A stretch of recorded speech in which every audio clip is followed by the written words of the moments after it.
Oh, shoot, I forgot to turn the lights on again, so it's really dark in here. It's cloudy today. I think we're going to have rain here very shortly. I think we're heading right into rainy season here in Guanacaste, Costa Rica. We are ending up in rainy season here pretty quickly. Um, I'm Suzanne Tidkemeyer, formerly of No Longer Quivering, now just of myself. I'm watching the Chauvin trial a little bit with a kind of horrified fascination. I saw the video. Hey, Aaron, and I know I have really strong feelings about this, and I just, I don't understand how they could possibly justify what Chauvin did. He kneeled on the guy's neck. Our doctor said that he died due to his airways being occluded. I don't see how they could come to any conclusion but murder. Anyway, long story short, that's my rant. I have feelings and thoughts about it, but I'm going to wait until closer to the end of the trial before I say anything about that. I wanted to clarify last night because my feed dropped when I was talking about my hair. This is the Head and Shoulders thing that I use. Now, I can't even tell you what it is because it's all peeled off. It's basically coconut oil mixed with something that makes your hair really soft. Plus, I use regular coconut oil in a spray bottle because I have super dry hair. The most important thing that I missed telling you is when you wash, shampoo goes here, the conditioner goes here. Don't just start here with everything. Shampoo, conditioner, and wide tooth everything.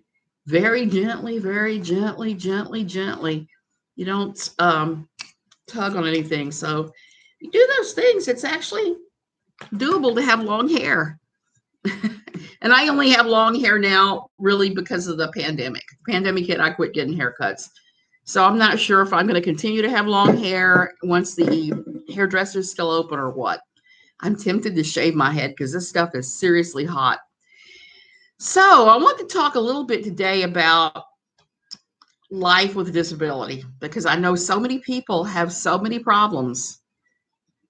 I'm not the lone stranger, unfortunately. I wish I was. I wish nobody else would have these things because it's, as you know, it's no fun at all. I wanted to ask what kind of disability accommodations people have had to have in their lives now, living in the U.S. I haven't been back there except for a little while. And it was nice because I was able to get Delta to give me a ride on a wheelchair through all the terminals because it just wasn't doable any longer for me to walk because I'm still having the tingly thing going on one half of my body and I have no balance. I thought about this because I don't know about for you guys what you may or may not have going on, but for me, this has been defining. This has been almost worse than the asthma. The asthma has caused me to change a large number of things I do and put in place, like before I talked about having a plan for if you have a panic attack plan and have some resources, put them aside right where you usually are and plan for it because it'll happen. I don't have panic attacks anymore. I managed to get my asthma under enough control while I'm not doing that. It never gets that bad any longer. It's still a good idea if you can. MS. So Janelle, how do you deal with that? I mean, I know how difficult it has been for me just with this, and I just don't have balance. That means that when I'm in my house, I'm usually pretty okay because I can grab onto something when I'm walking. They are evaluating me for MS. It's one of the possibilities. It's either MS or it's my mast cell going nuts again. So I'm usually pretty good around the house, except sometimes I forget. Like yesterday, I stepped on a place that I'd forgotten on the French drain that my husband had bent it up pretty horribly with his motorcycle and it was hanging open and I just did not see it. Stepped right through, face first fall, because now I'm a weeble, except that instead of wobbling, I fall down. The day before, Fell down twice under a little less than optimal circumstances. Yesterday, when I fell down, when my foot went through the thing and then I fell down, I'm just happy I didn't snap my leg. And I'd been carrying this big pile of pillows out to the cabina. I dropped them, and one of my knees fell on the pillows. So it was almost a padded landing for me compared to some other wipeouts I've had. Going to an appointment with something. Yes, adventurous at Easter weekend. They don't know yet, Janelle. They really don't know. This popped up about 2 months ago. With all of a sudden one day I woke up, and from here on I was just pins and needles all the time and almost no feeling. So I have no balance on that side of my body. They've run a bunch of tests and said that it is not anything life-threatening, but it's likely mast cell or MS. About 18 months ago, they thought I had MS. They run a bunch of tests and decided I did not have it because I wasn't responding to any of the drug treatments they were giving me for it anyway.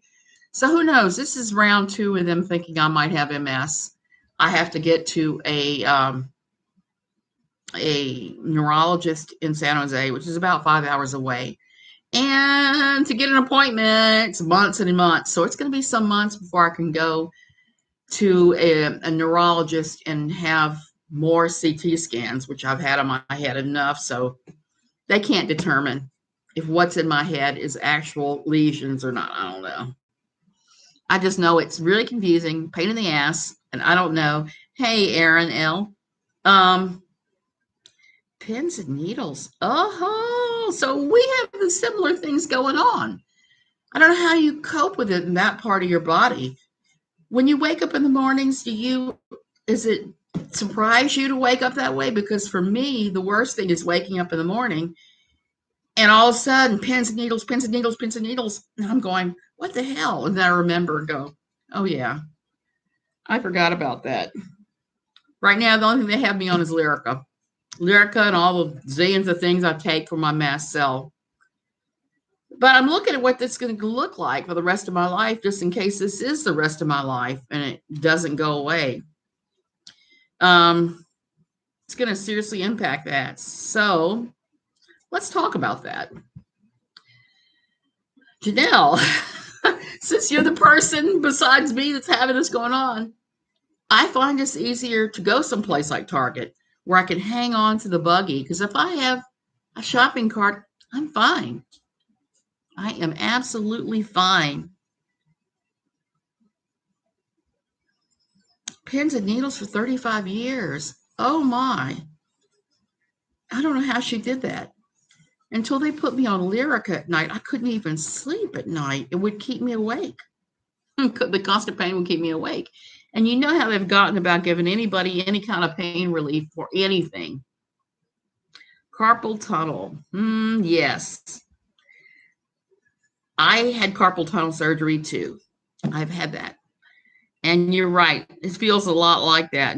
And that was one of the things I told the doctor when they first started looking at this. I said, this feels very much like the pins and needles you get with carpal tunnel and some of the painful pins and needles you get with shingles. It feels a lot like that.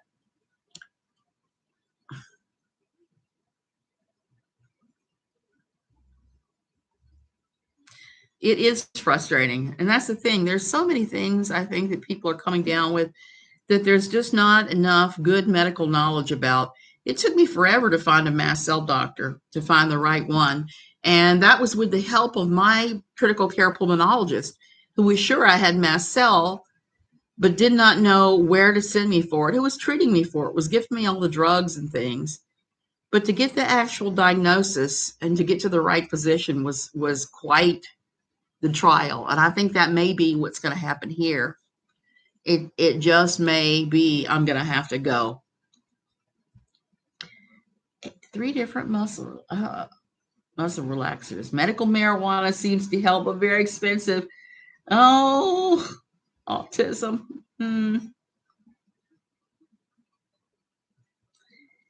It can be frustrating. So what about medical marijuana? Has that helped you guys? I mean, I'm curious about that because it does help with the asthma. I'm going to say that. When I'm having a lot of asthma, that was one of the things that I was on was for that was medical marijuana edibles. And it worked well when I was in the States, but now I'm here. And medical marijuana is not a thing here. However, the marijuana laws here, they're so loose to enforce them that it's not, yes, stalker, note this. I'm getting ready to admit that I've committed a crime in Costa Rica. Thursday night, the Thursday night market here in Tamarindo. There's a lady there who sells marijuana brownies. She openly sells them. They're sitting so when I'm having a lot of problems, I'll go get one of those. I'll cut it into 16 pieces because I don't want the stoned feeling. I want the feeling of my airways going, whoop, which is what happens with marijuana. Medical marijuana is being talked about for Costa Rica. And when that happens, I'll definitely be signing up because I do know that it is very, very helpful. I don't know if it's helpful for the pins and needles, but it sounds like from everything you guys are saying, it is kind of helpful for that and for the pain and to help you sleep. Sleep is good. Sleep is hard to get when you're in constant pain.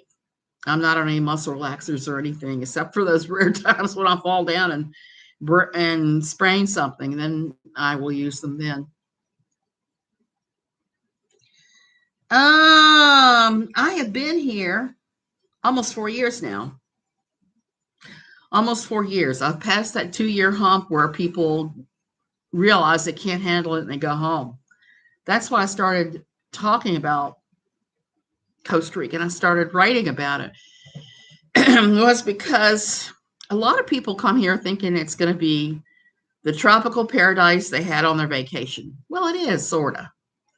But living in a hotel with a bunch of smiling ticos taking care of your every need, and living in a rental house here or a cabina or a condo and having to deal with real life here, it can be very, very different and very confusing because the culture here is so much different than the culture in the United States. You know, they say pura vida, and it means pure life, but it actually means like a relaxed life. They don't sweat anything. Nobody gets agitated. Repairs don't happen quickly. But if you know that and you're prepared for that, you can have a wonderful life here. If you know that the culture is such that the people here aren't disturbed to do anything. Right now, we're waiting to get our gate fixed because one of the swinging arms of the gate that pulls the gate open has broken off. So I need the guys from the gate shop to get here and solder it back on. It's a quick repair, but I don't do those sort of things here. Whereas back in the States, I used to actually do a lot of the repairs around the house. I just can't now. So we made the appointment and said, well, when will they be here? Between 7 and 1. Well, we are almost, we're at 10 o'clock now. So they got 3 more hours. So they've already had 3 hours. So we're at the halfway point. From having lived here and dealt here for quite some time, I'm looking at 2 or 3 o'clock in the afternoon. I'm not expecting 1 o'clock or maybe even tomorrow, because that's the thing with here. You just can't hold them to dates and times. It just does not work. And if you get mad with them, they're like, well, I'm here now. That's just how their culture is. And woe be it for us to try and change it and turn it into American culture. It just does not work. I've seen people lose their minds with enough time here because of that. Well, Janelle, I lived all over the place pretty much. I grew up in South Louisiana. I got married. We moved to Germany. We moved to the Washington, D.C. area where we lived for 30 years before we moved here. It was about 100% opposite because, D.C. is like zoom, zoom, zoom. Everything happens fast. Pick up the phone, call to get the carpets changed. They're there 8 a.m. with a roll of carpeting. Nothing like that happens around here. Like I said, that's been a little bit of a challenge to get used to, but once you're used to it, it's doable. You get so much of a benefit It's like I just went online and looked at the air quality for today. In the States, I lived and died with my asthma by the air quality. The air quality index here is excellent almost every day. It was excellent again today, except for, random pollen that we get every now and then. You're going to get that anywhere in the world. Oh, do you? I love Germany. I would go back there in a heartbeat, except that my German friends are telling me that where I used to live has changed a lot since I lived there. I don't know. I know the military's pulled out and all that housing is probably sitting there vacant now, which is a shame. But the healthcare system here is pretty decent, except it's split in two. You've got private healthcare, you've got your socialized CAHA, which is what the locals have, where they pay little or nothing and they see a doctor. The only problem that I can say with the CAHA that I've seen in action is it can take forever to get in to see anybody who's slightly a specialist. They do really well with basic care, but specialized care is a little bit harder to get here on the CAHA system. One advantage of the CAHA is your prescriptions are free, which is awesome. I am on the private insurance program because we have not finished filling out our paperwork to become residents here. And when you become residents, you join the CAHA and you have to pay into the like $100 a month to the CAHA system every month to take part in the socialized medicine. But I'm not sure we're ever going to do that beyond getting prescriptions filled, because the private medical industry here, the whole thing is set up with private clinics, private hospitals that are vastly superior to the CAHA is like basic bare bones. I know people that have CAHA coverage, even TICOs, that pay to have coverage on the private clinics and go to the private clinics and the private hospitals. Here's the thing about the private clinics I want to tell you about that's kind of mind-boggling. It blew my mind when I first got here. You can go to the private clinic 24 hours a day, 7 days a week. There's none of that calling, trying to make an appointment. We can see you 3 weeks from today. There's none of that. You just walk on in. Now, it may be busy, and there may be times they tell you they can't take you. Yes, exactly. It's hard. It's really hard if you have specific things going on and you'd be seen on a regular basis. Here, it's not quite like that. I have had no problem getting in to see people there for the routine things. Now, it is like the military and like the CAHA here. If it's not an emergency and you have to see a specialist, it may be a little wait. The guy I'm supposed to see for this is supposed to be one of the best here, and I'm having to wait 3 months to see him. But there's nothing really that can be done. I'm on the medicine. They would put me on for it anyway. All they're going to do is scan the head and try to figure out if it's MS. I don't know if it is or not.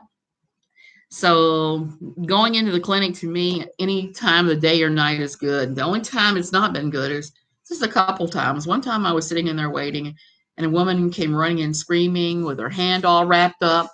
She cut her fingers off in the meat slicer. And they told the three of us waiting, it's going to be a while, because if an emergency comes in, they'll take the emergency first, which I had no problem with.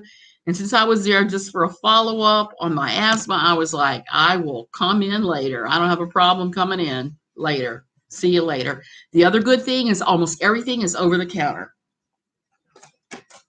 which is awesome. All of my asthma drugs are over the counter.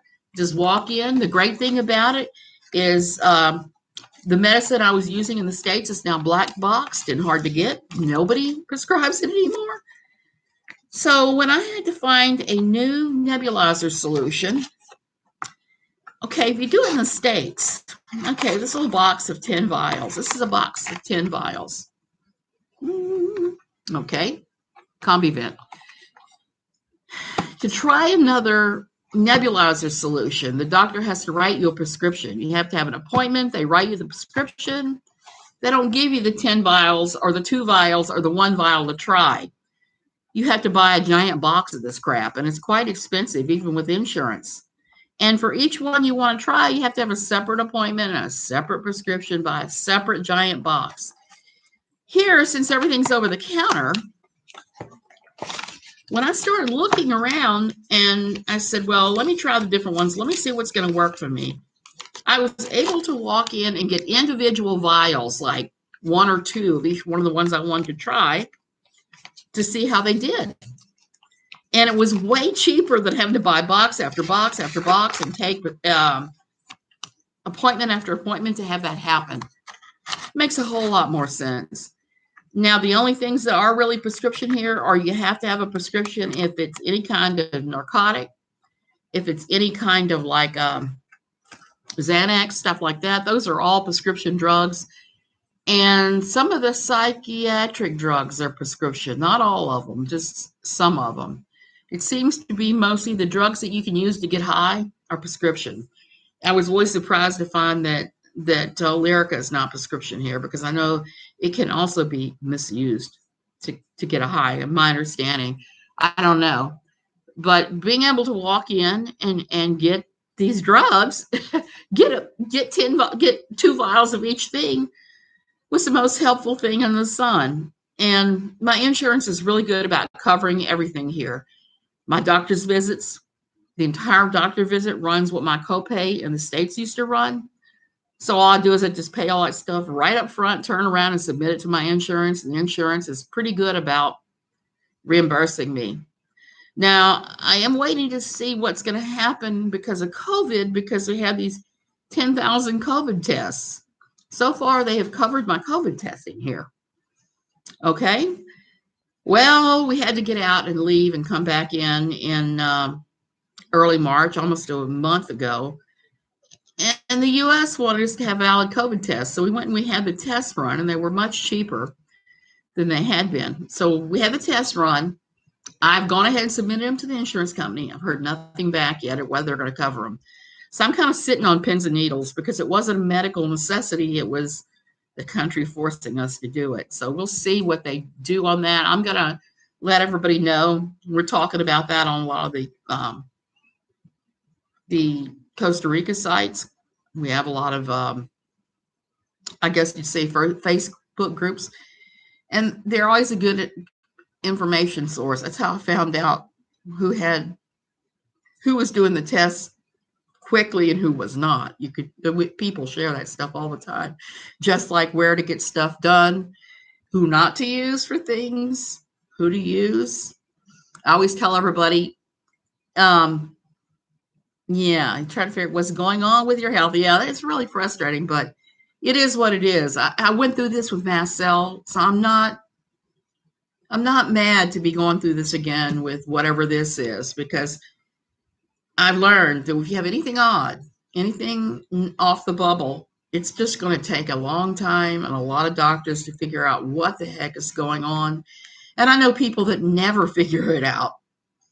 My ultimate Costa Rica story to explain culture and the way things are done is the 3 plumbers story. 3 plumbers. We moved into the house. One of the first things that went wrong was the wax gasket under the toilet in the master bath failed. It's not a hard repair. It's just a grimy one. It's one I've done in the past. Take all the water out of the toilet, you unbolt it, you lift it off, you get a scraper, you scrape the wax seal, you take the new one, you get a hairdryer and loosen it up, blow it a little while, put it down, put the seat on it, tighten it down, and away you go. The wax gasket is maybe $1. We're talking an inexpensive part, but it's such a crucial one for your toilet. And you don't really have to replace them that often. It's just if you're living in a place like 30 years, you're going to go through 2 of them or so. So anyway, that happened. So I called out the plumbers here. Somebody recommended by the guys who do my pool, because they know everybody. The first guy came. He was in and out, no time flat. I wasn't watching what he was doing. I walked to the bathroom. He didn't change out the gasket. He had taken silicone, put a line of silicone around the base of the toilet. So, of course, a week later, it leaked. I called him back. He said, I'm not doing anything more. Okay. So I paid for a useless repair. So we called somebody else. The next guys came out and I said, look, I want the gasket replaced. I do not want you running a bead of silicone around the base of the toilet to solve this. Didn't watch him. You think I would have learned my lesson? He replaced the gasket, but he used a gasket that was too big. So when he put the toilet back on, it was actually slightly tilted. So then he ran a bead of silicone around the base of the toilet. And a week, 2 weeks later, the whole thing started leaking all over again. Hey, King. So I called somebody else out, a third guy, a third plumber. And I stood over him and said, you're going to do this, right? Let's scrape it off. Put the right one on there. Make sure you loosen it with my hair dryer. I literally stood over him and talked to him step through step to make sure he was going to do it right. I'm sure he thought I was some kind of nervous Nell, not knowing that I already had two plumbers out there who totally screwed up the job and taken the easiest shortcuts they could. So he did it right. Praise the Lord. But that, like I said, I think that was only because I was standing over him, making him do it right. So I learned with an important repair here, you really have to watch them. You have to make sure they're doing it, because when Tico culture, they will take the easiest way every single time for repair, unless you specify, no, I want it done this way. I want it done right. I want you to do X, Y, and Z. And we've been here now 4 years. We've been in this house almost exactly 3 years. And we've learned you have to watch what they're doing. And you learn who is good and who is not. And you just use the good people, because you don't have to stand over them and say, hey, scrape that gasket off. Hey, scrape the gasket. Hey, Eric Flores. Flores, that's a good Hispanic name. So it's just a cultural thing. They don't mean to be that way, but I guess a lot of them think that you just do the least you can do for repair, and then you just go on. And I know that that's how it is in many parts of the culture here. I'm not like that. I'm one of these, I want it done right. I want it done right the first time. I don't necessarily want to stand over you and micromanage you while you're doing it right, because that is no fun for anybody. So it took a little time to figure out what was going on.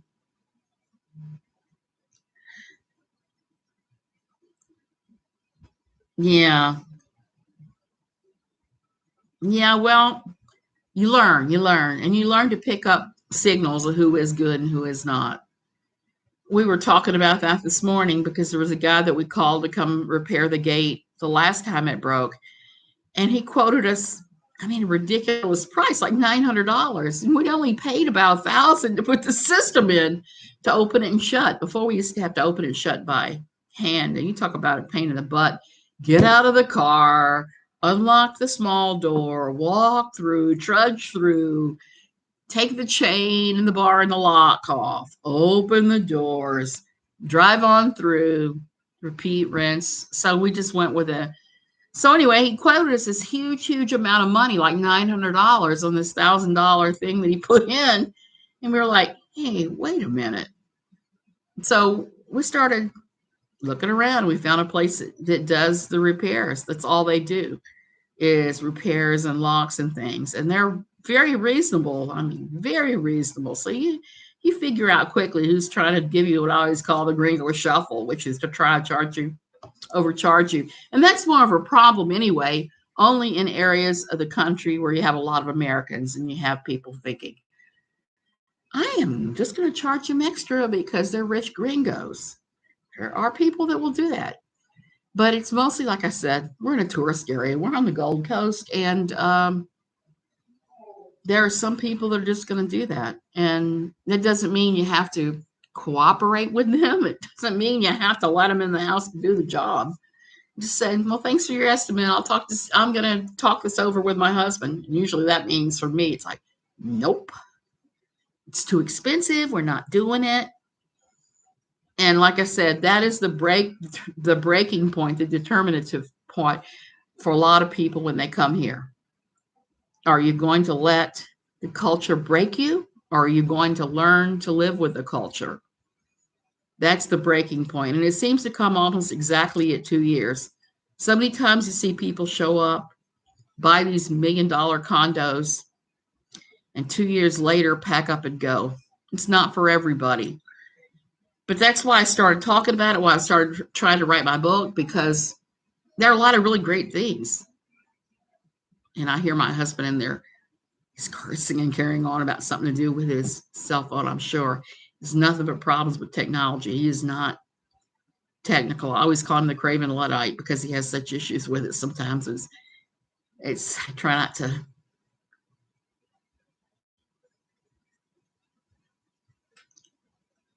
253 subs in 3 months is good. Whatever. And that's the thing. I will never make money from this. For me, will never be a money making thing. I didn't think about it for the first, I don't know, 6 to 8 months I had this. And then I finally looked at it and said, am I supposed to be making money here? I discovered because I'm in Costa Rica, I'm not eligible for penny one. And I'm perfectly fine with that, unlike a lot of people. I'm just preaching my song of Costa Rica, how to come here, how to move here, how to avoid getting ripped off. Tomorrow, I want to talk about shipping here, because shipping is one of the things that breaks people too. It damn near broke me, even though I had one positive shipping experience, and then I had one that went haywire. And I'm going to talk about all my friends' experiences, because I've only had one friend that's had a perfect experience. She did it smart. I did it stupid. Did it smart the first time, but the second one, I did it stupid. And we lost 2/3 of our things were seized once they came in here because we had done it stupid. But here's the interesting thing about all that. I don't miss any of it. I thought I would miss all that stuff. I was crying and mourning. I don't miss a damn thing about any of what's missing. Even my wedding dress. Even my wedding dress. So I'm never gonna wear that thing again anyway. And my daughter has already said, making the videos is not too hard. For me, the challenge is, and people will come in here and criticize me and say, your videos are so grainy, blah, blah, blah, blah, blah, blah, blah, or they can't hear. And here's the issue for me. I am in Costa Rica. I'm in a weird little triangular shaped neighborhood that is neither fish nor fowl. I'm not in Tamarindo. I'm not in this city. I'm not in that city. I'm in this weird little triangular neighborhood. So we only have one internet provider, and that one internet provider, their speeds are awful. Awful, awful, awful. So even if I wanted to conquer the YouTube world, I cannot. I don't have the upload speeds. I just don't. There's another company that came in the neighborhood, Telecable, and we're looking at getting them. But ISE is who we have. It's the government-run, of course, the government-run internet and cable company for this area. And they're pretty good except for upload speeds. Their upload speeds are atrocious. And I mean, I've showed their repair guys many a times has pulled up my VPN and showed them what the upload speed is. And they're like, that's not right. You're paying for this much. Well, ding. So we're thinking about switching. But here comes the problem. How much of a hassle would this be? That's what we're trying to determine now. But if you have decent upload speed, just sign up for your own, sign up for YouTube. Start making videos about whatever subject you float your boat, because there's a ton of them out there.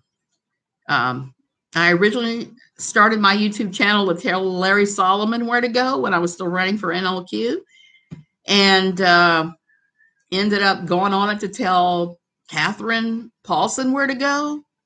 I'm done with her. Found out there's a lot of fun subjects out there. Pathos was trying to get me to do videos, and I stumbled through a few of those. But living here in Costa Rica and talking about that is my big passion now, especially since everything seems still to be going to hell in a handbasket in the U.S., and we have more and more people moving down here. I have started helping people who are moving down here get down here and do all the stuff they have to do, like signing up for a bank account is not as easy as you would think. It helps having someone already living here who will sign a piece of paper saying, yes, I know this person. They're not a drug dealer. Their money is legitimately coming from the States. They're legitimately okay. Just little things like that, because there's 1,000 little things that you wouldn't think about when you first moved here that have to happen. I mean, have to happen. Just navigating the way with the import companies to get your things here, to get your car here. Pain in the butt every time. And most of the time it's got to be conducted in Spanish. My Spanish, I have some, but it's like shopping Spanish, I call it.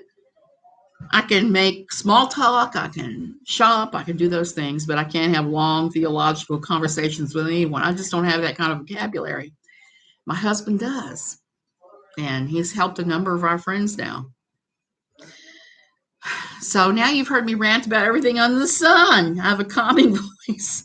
I wouldn't exactly say that. I tend to get real excited too. Well, I've been here a long time, and I know Emily D. Baker's talking right now, and I know Emily D. Baker is probably saying a whole lot of interesting things about her cases. I am going to talk about the Chauvin trial eventually. I have some information that I'm bound not to share right now, but once it happens, I'm going to talk about it because I'm actually kind of annoyed by it, and it's killing me not to be able to speak of what's going on. Oh, well. Okay, I'll see you guys later. Go scamper off to Emily D. Baker.